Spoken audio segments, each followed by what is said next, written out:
بسم اللہ الرحمن الرحیم۔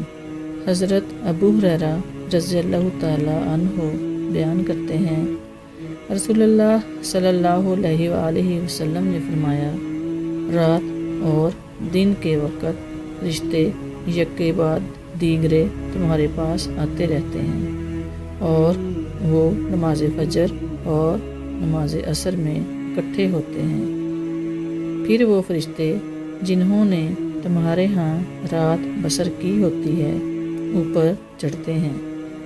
ان کا رب ان سے پوچھتا ہے، حالانکہ وہ ان کے متعلق بہتر جانتا ہے، تم نے میرے بندوں کو کس حال یعنی آخری عمل پر چھوڑ کر آئے ہو؟